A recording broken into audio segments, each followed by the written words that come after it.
Herkese merhabalar. Kanalıma ve mutfağıma hoş geldiniz. Bugün sizlere katı yağ kullanmadan sadece 4 yemek kaşığı kadar sıvı yağ ile hazırlayabileceğiniz lezzetinden çatlayan mis gibi portakal kokulu nefis bir kurabiye tarifi ile geldim. Sizleri çok bekletmeden hemen tarife geçiyor ve keyifli seyirler diliyorum. Tarifimiz için 2 adet yumurtayı uygun bir çırpma kabının içerisine alıp üzerine 1 çay bardağı pudra şekeri ve 3 yemek kaşığı kadar toz şeker ilavesi yapalım. Kullandığım çay bardağımın ölçüsü 125 mililitredir. Malzemeleri bir araya getirdikten sonra önce mikserle şöyle bir karıştıralım. Daha sonra ise en az 5 dakika kadar, yani şeker ve yumurta krema kıvamını alıncaya kadar çırpmaya devam edelim. Yeteri kadar çırptıktan sonra üzerlerine 4 dolu yemek kaşığı sıvı yağ,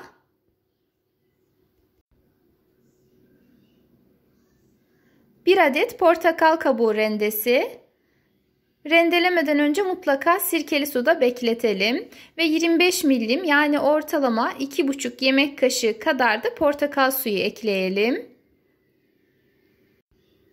1 paket toz vanilin de ilave edip birazcık karıştıralım.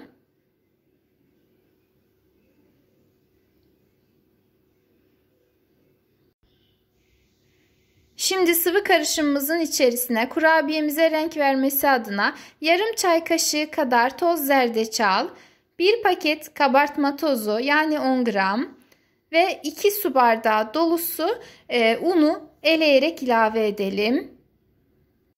Genel hamur işi tariflerimin tamamında söylediğim gibi un mutlaka kontrollü ilave edilmeli, ama özellikle kurabiye tariflerinde bir tık daha dikkatli olmalısınız. Hele ki söz konusu çatlayan kurabiye ise 1 yemek kaşığı kadar oynaması bile kurabiyelerinizin kıvamına etki edecektir. Ben öncelikle 2 su bardağı kadar unu ekledim ve karıştırdım.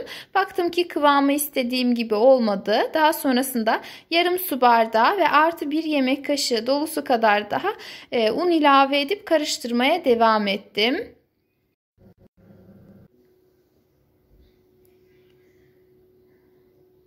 Bu aşamaların hiçbirisinde elimizle yoğurmaya gerek yok. Sadece spatula ile veya kaşıkla karıştırmamız yeterli. Sonuç olarak ne çok fazla yumuşak ne de sert bir hamur elde ettik. Yani spatula ile karıştırılabilir kıvamda bir hamur oldu. Şimdi üzerine bir streç veya poşetle hava almayacak şekilde güzelce kapatalım ve en az yarım saat kadar buzdolabında dinlenmeye alalım. Bu aşamada hamurumuz bir tık daha sertleşecektir. İsterseniz bir gece öncesinden hazırlayıp ertesi gün pişirebilirsiniz, ama en fazla bekletme süreniz 10-12 saat kadar olmalı. Yeteri kadar beklettikten sonra hamurumuzun üzerini açalım ve bir kaşıkla elimize ceviz büyüklüğünde parçalar alıp elimizle yuvarlayalım.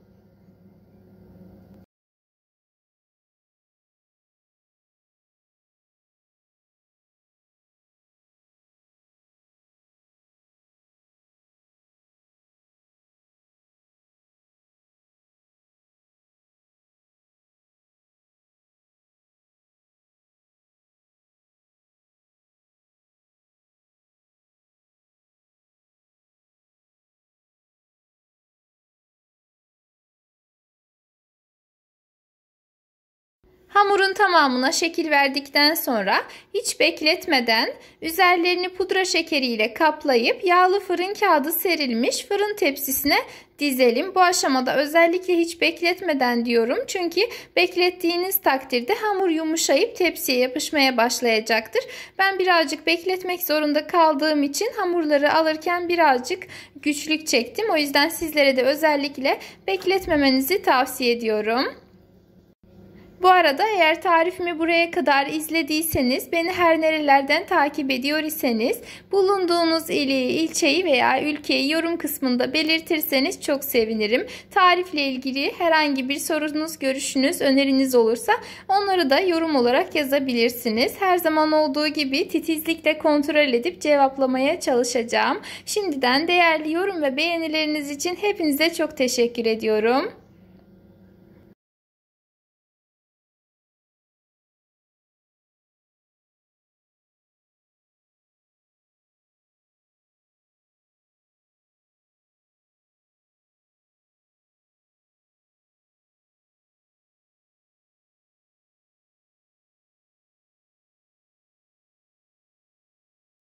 Ve hazır olan kurabiye hamurlarımızı önceden ısıtılmış 180 derece fırında üzerleri çatlayıp altı kızarıncaya kadar pişirelim. Pişme süresi fırından fırına değişebilmektedir. Ortalama süre 15 dakikadır.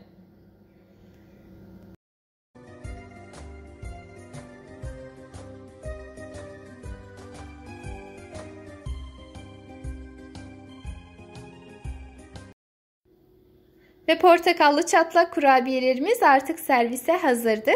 Denedikten sonra deneyecek olanlara da fikir olmak amaçlı yorum bırakmayı unutmayın. Eğer beğendiyseniz beğenmeyi ve görmesini istediğiniz arkadaşlarınız ve sevdiklerinizle paylaşmayı ve de kanalıma ücretsiz bir şekilde abone olarak yepyeni videolu tariflerimden haberdar olmak adına bildirim zilini etkinleştirmeyi unutmayın. Kendinize çok iyi bakın. Allah'a emanet olun.